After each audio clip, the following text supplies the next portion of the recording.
Guys, welcome back to my YouTube channel. Today's video is regarding jacklip of Crown. Model is PTH50. Uh, and also, very important is there are two types of PTH50, 2006 models, and the new version is 2012 model. So there are difference between the two. And now this model is 2012 PTH. So if you buy the repair kit, you must know the year model, because during our experience, so we buy the repair kit only PTH 50, but the repair kit is not exact not exact what as expected. And later on, I research and more research about this model. So I find out there are two varieties of this. The other one is the old version, and the other one is new version. Okay, so now the issue is no lifting. Okay, so no lifting. So to this video, I will show you how to repair this kind of jack lip. So as you can see, I already pulled out the whole pump. So this is the pump of this jack lip Crown. So model PTH, and the year model is 2012. So you better to check the year model, because there are two types of this kind of PTH 50. So this is important to take note, guys. So alright, we will repair this and replace the kit. So keep tuned to this video. So let's get it on. Alright, so if you notice, there are no other way to open this. So many of us repair already the other jack lip. Mostly they have a cap here, but this type of model is no cap and there's no thread at all. And this is what I love it for this model, because it is very easy to repair. Okay, so if you want to remove the repair kits, first you need to do is to pull this rod. You can pull it.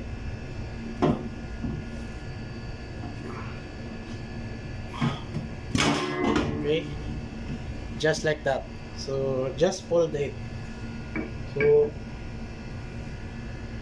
this is only how it works, no? And for the other one here, you need to pull. So this is for the pump. You need to pull that. You can pull it by your hand. Okay. And you can also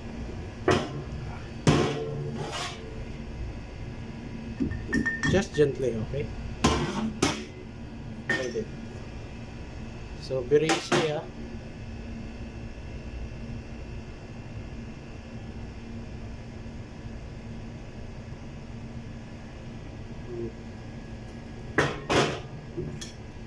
This is the spring. You need to pull these two rods here. Okay, we already pulled out, and also the spring.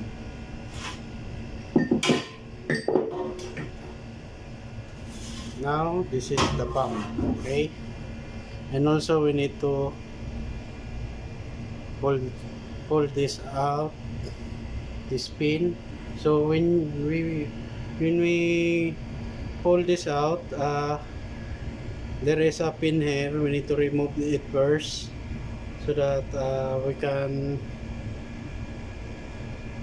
can remove this rod here. this is for the release pin. We need to release that, and after releasing that, so we can remove this pin here. Okay, so and also we need to remove this wiper cell because this is already worn out, and also it has like a barrel here inside. So I will show you to this video. Okay, so to remove this wiper cell, you can easily snap with the use of wrench. Okay, so this is how it's how to snap. Okay, so just like that, very easy. So and now, so next we need to remove is the here there is a snap ring. So because there is a barrel here inside, guys, so I will remove this also, and we will see how it looks like. Okay, so using the circle plier, this one is a close type. Okay. Okay. So remove this. And here we need to remove this rod. So this is very difficult to remove because this is the first time to remove this rod. Okay, first thing we need to do is clean the surface because this rust may be the one we will struggle to remove this. We need to clean it first.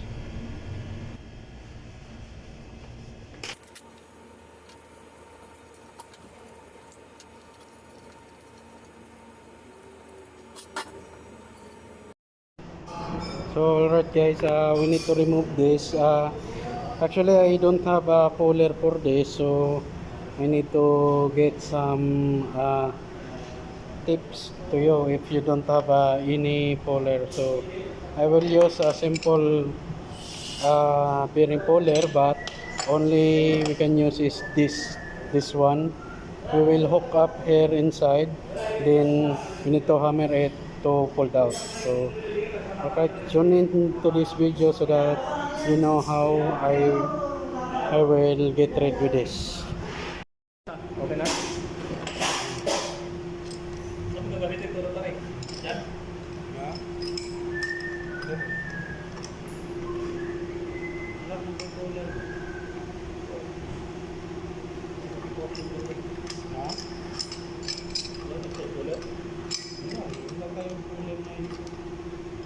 Meron dengan pera.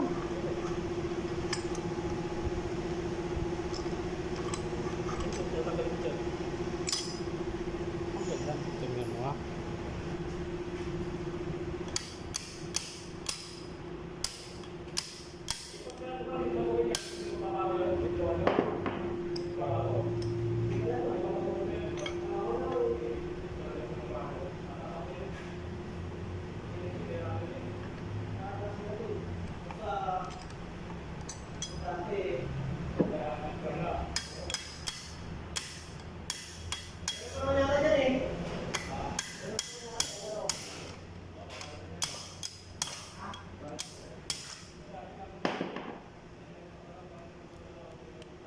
Okay, so here it is, already removed, no?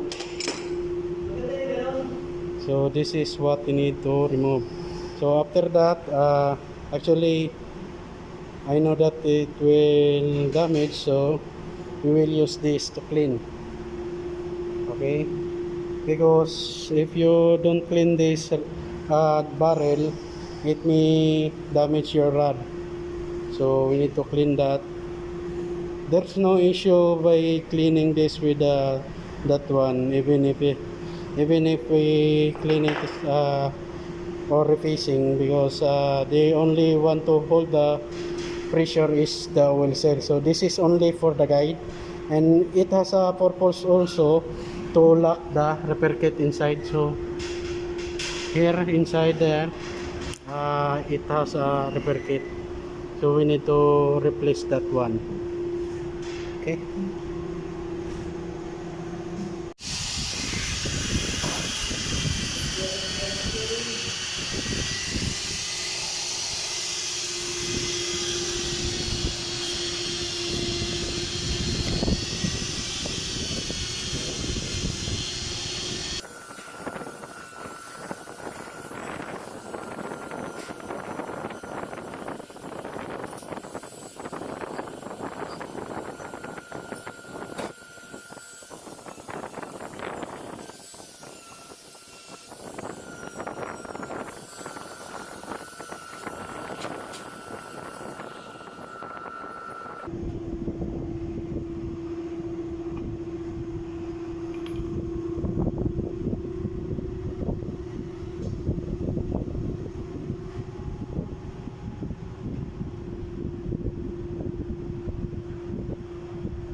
Importante makuha yung Alibaba.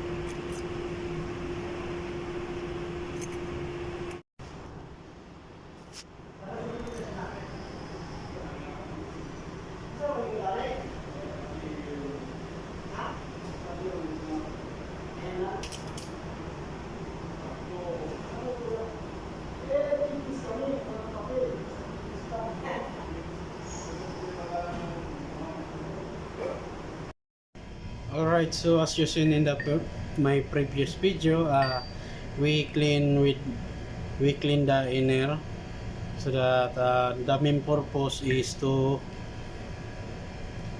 make it easy for the rod to stick in like that. So that's why before we need to install the rod, much better if we clean the inner here. This is only for guide for our rods, and also at the same time the repair kit is underneath here, so this is serve as also as a lock on our repair kit. So this is the position for that. Okay, the positioning and that, so it should be like this, smooth, and there's no sharp edges here. That's why I clean it with sandpaper, so that during our installation we may not have experiencing another problem that could lead to damage our rod. So it's better to clean it first before you install it again, and see it to yourself that this is worked as smoothly like this. So very smooth, guys.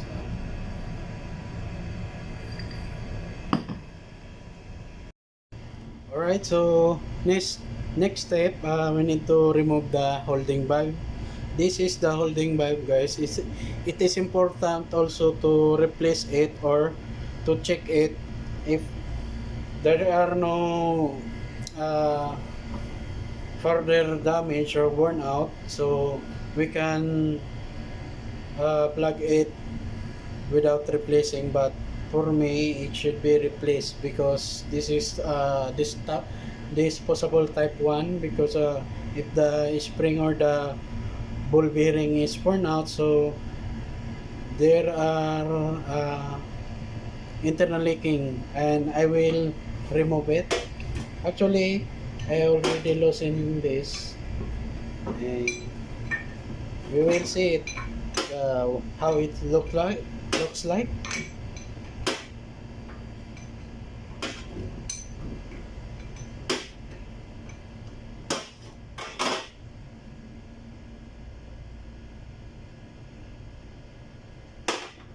Oh my gosh,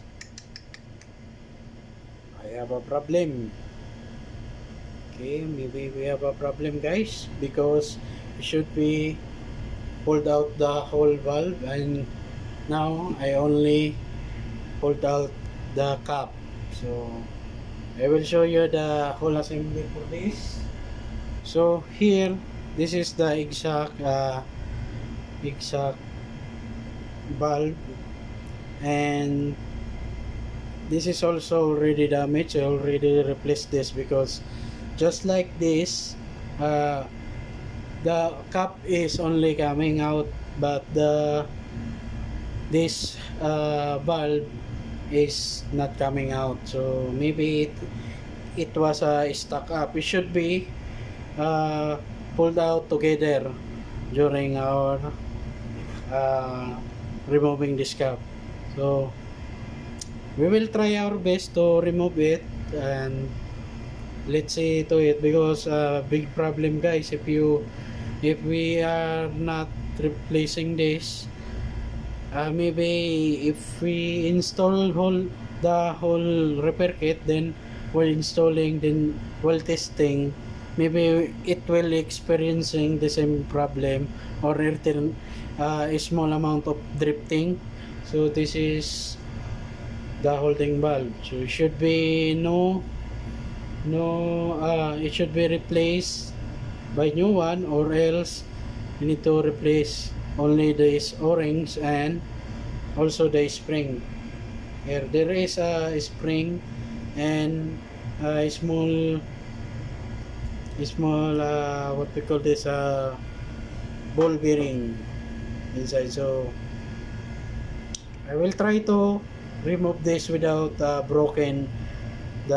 without damaging the valve. Okay, so alright, guys, what I have discovered to remove this when is what it was not coming out together with the cap. We can remove that by here on the top for the release points. So as you can see, there is a small ball bearing there, so you need to you just need to push that, because before you can push, this is the step. So this is for the release pin. So as for the puncturing, so when we remove that, I just only push it slightly. Okay, then automatic remove. So if this is too hard to remove, you can use some hammer, but please remove it gently, not too much harder, because it may be cause for damage your holding valve. So as you can see, this is very dirty, so almost mud. So this is very old jack lip, so we need to clean this with gasoline, so that all of the dirt inside or mud like this will be pulled out. So and now I am going to remove this kit also.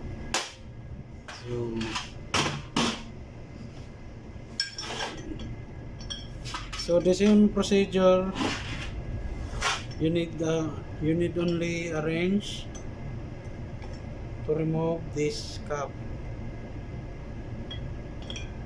Okay, so very simple. You just need a wrench to remove.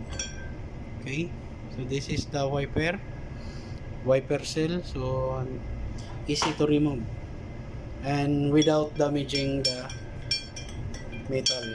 So that's the important of that, guys. That's why we need to remove it carefully. Okay, so now okay,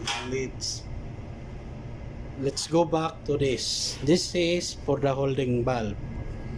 Okay, the use of this is to hold the pressure, and when releasing this, the function is this rod.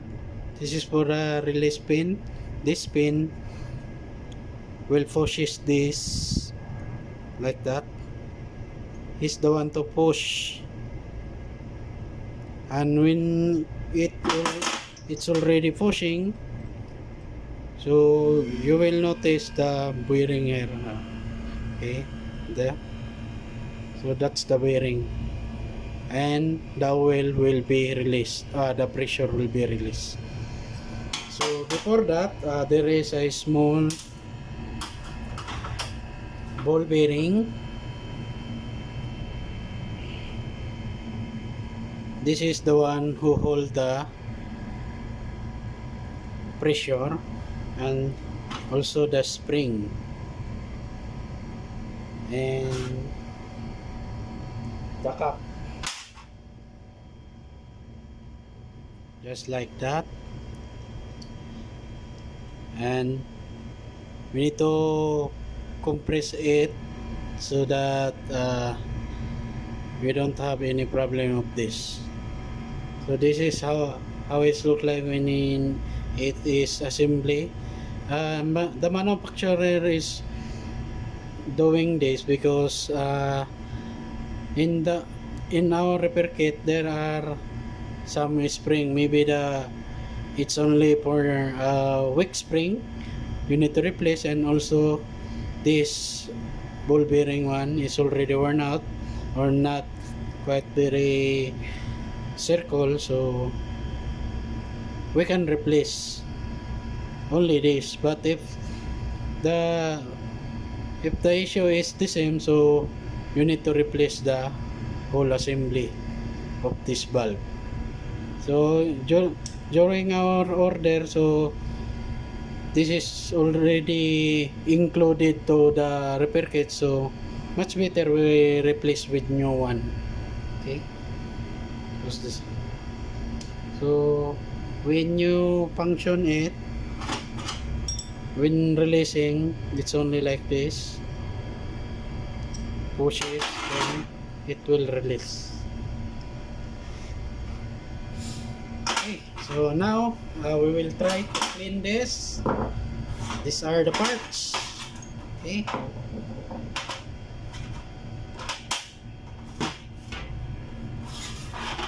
So these are the parts. So these.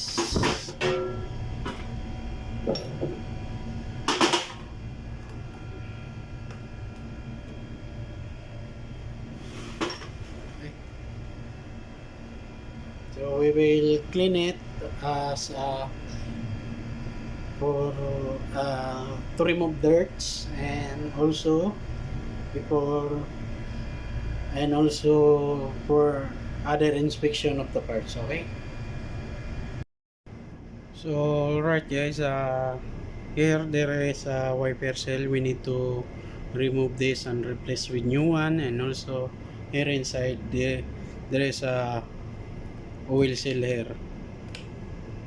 Okay, we need to replace also that, so we need to remove. Now let's begin to remove this. Actually I will use a small flat screw.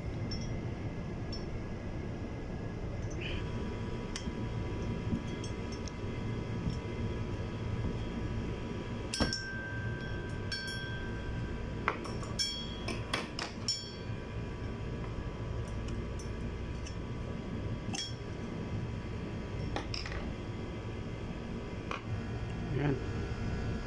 So here it is. We already removed the seal, so This is for replace. Okay. So it's very difficult, but with patience you can remove it. Okay. Although if you cannot remove it here, you can also remove the whole cylinder. This you can remove this because it has a groove. You can also remove that, and then you want to, if you don't want more struggle, you can burn it. But for me, if you have some patience, you can take it. Okay. And also we need to replace this. Okay, so check. I already clean, much better, very clean, so there are no dirt like before. This is after cleaning. And here, so we already all set. Then the other parts, I will show you the other parts. So okay, this is for the pin for pumping. This is the one pumping while the handle is moving. And this rod here, the big one, is for lifting. Okay. So this is for lifting, and this is the guide, the cylinder guide for this. See.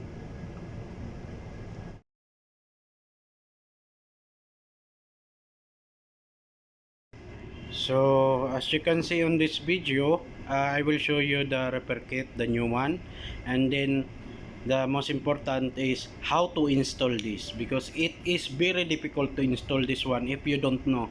I have also a lot of experience by installing them, and then I, during my experience of a lot of failure, I figure out how to install it properly.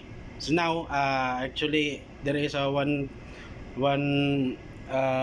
repair kit inside already, but I will show you how I get that and put it there. So this is the simplest way. I just put the repair kit and then pushes the you need to push the barrel, or what we call the guide cylinder, and that guide cylinder is the one will pushing the uh, repair kit inside on his housing. So just like that, guys, this is only for demo, but this is how I put that repair kit. Okay.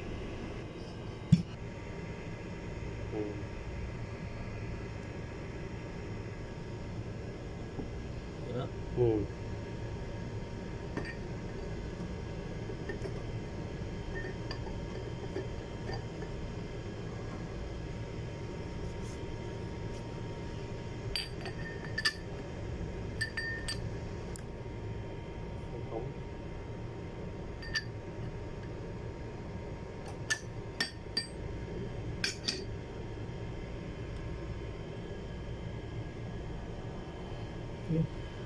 Ya. Ano?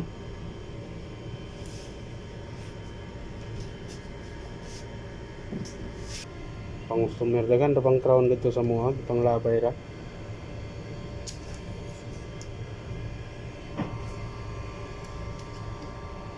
So now guys, I install the snap ring for the barrel, and I will test this rod if there is some pressure. You can feel it by pushing your hand. So before you install, you need to check if there is pressure. It means that the repair kit you installed is good. Sudah. Vacuum. So here, this is the parts that we ordered from Total Source. They already have a holding valve, a wiper kit, and completed. So much better if we can buy like this, because we didn't have any further struggle and experience before and after repair. So it is very important that much better if we replace all the parts.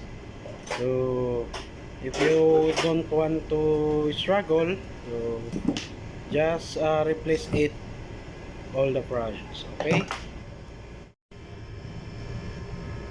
So during our installation, guys, it is important to lubricate first the kit before you install, to protect the kit during installation, because I have a lot of experience like this. I forgot to put some lubrication, or I missed some lubrication. The kit is damaged because of that. So much better if you lubricate with oil or some small amount of grease.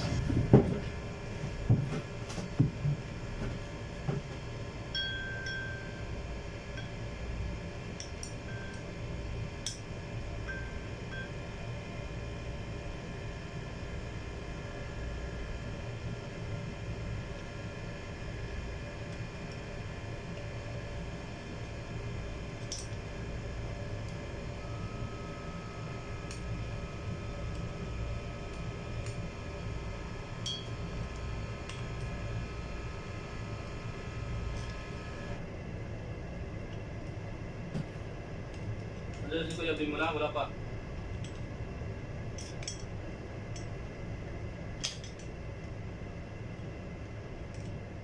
Ano nang gawa na ngayon? Nakapubong na? Nagpubong na?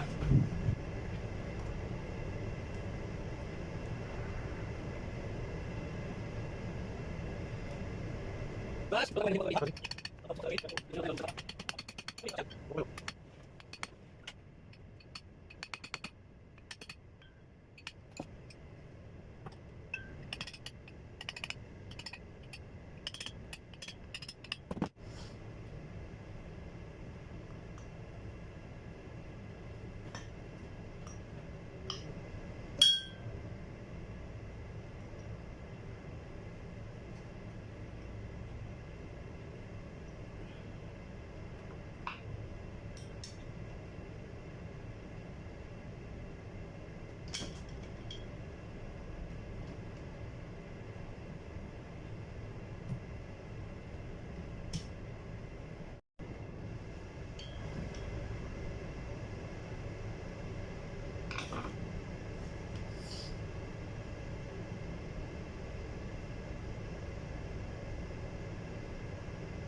Para, Okay ka ni. para mo guna sa battery, cleaning. Oh. Order mo na to? Oo. Uy, isa tao to? Eh, Mapagpak mo pa ako dito. Arte ko yung kanahan. Ay, Sapat ya. ulap. Hindi isang battery. Arte ya po ni mo kuloy. Anong bataan eh. Isa mga kul. Panatan mo yung mga mo.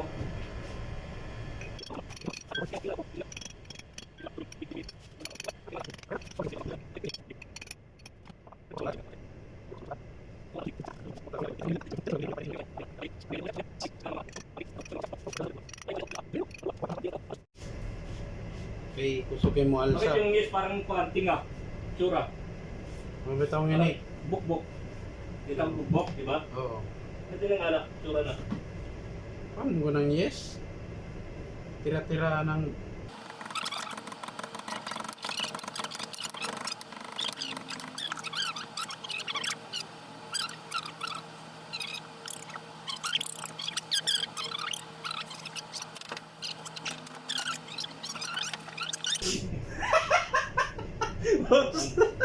Inang gapon.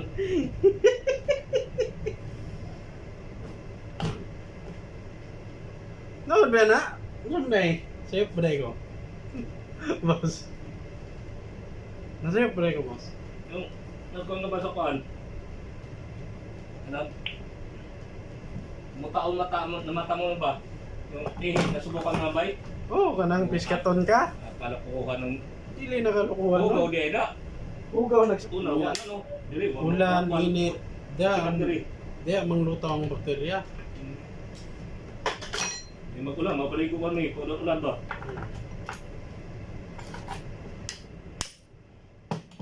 Nakakahawa yung bus.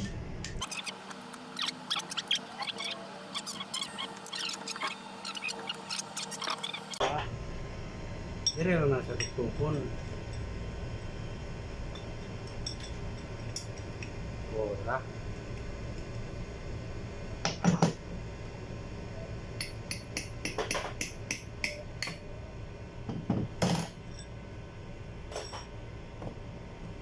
Wilding pa nimo. Nahan ka kol. Ang mga piknik eh. Ano yung mga Oh. Diba? Wilding pa ka? Ikaw yun. Wilding bal? Ano? Pag-ibig ka? Oh, ang ma-worn out ani kining diri oh. Kanyo 0-0 yun.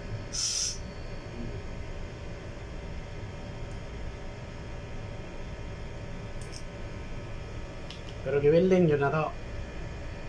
Wala ko ulit.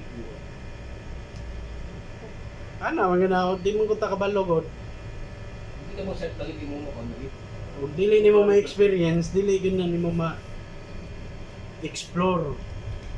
Eskwelahan mo pala kapag ako. Ano?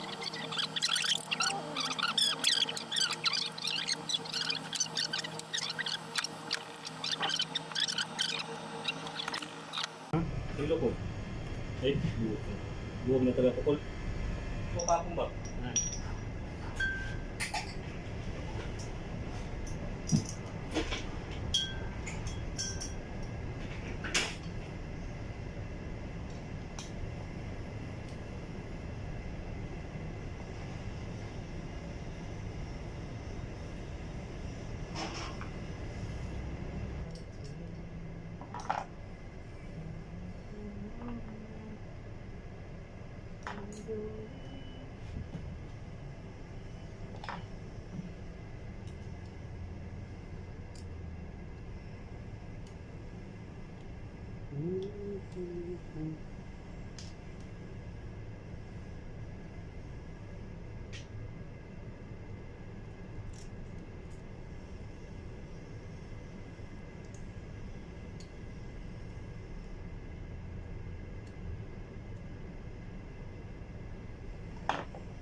Alright, so we're gonna put some hydraulic oil.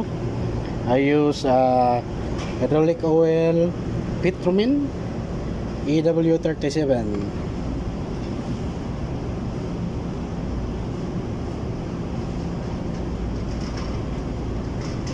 So this is the process when you need to refill it immediately. This is the easiest way. And also the important is to get rid with the some air build up inside, so that's why I repair like this. So when I push the rods, oil will come out, and also the air is come out, so we don't need to bleed, because after this kind of PCS way repair, PCS way installation and putting some oil, this is the best. Alright, just look. Okay, so slowly and release some excess oil, and also the bubbles, yeah? You can see some bubbles. That is the what we call the air. So this is important to bleeding, release some air, and then we will try to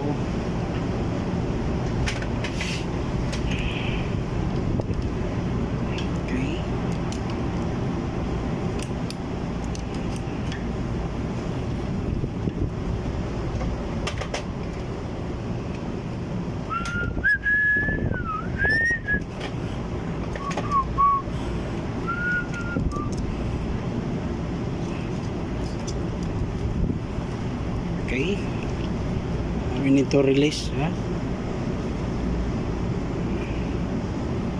to push this rod. Alright, so as you can see, there is a lot bubbles coming, so that is the air. So this is the what we do now is bleeding or releasing some air build up inside.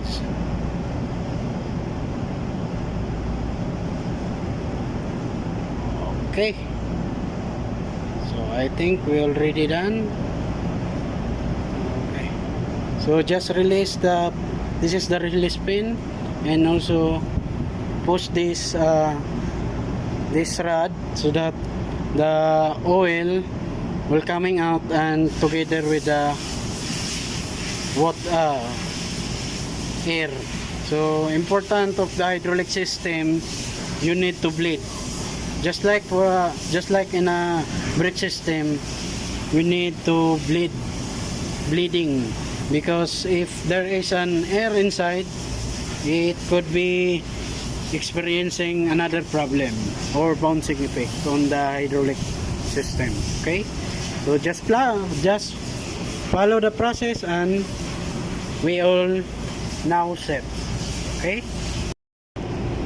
Alright guys, we already done to repair the crown jack clip, model PTH50, year model 2012. So we already replaced the part. So now we will test it with load.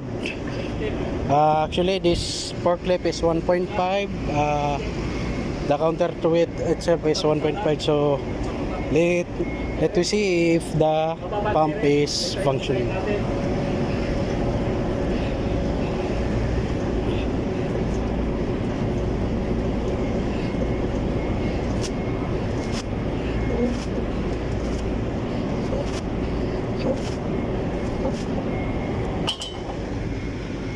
Alright, so this is the finished product.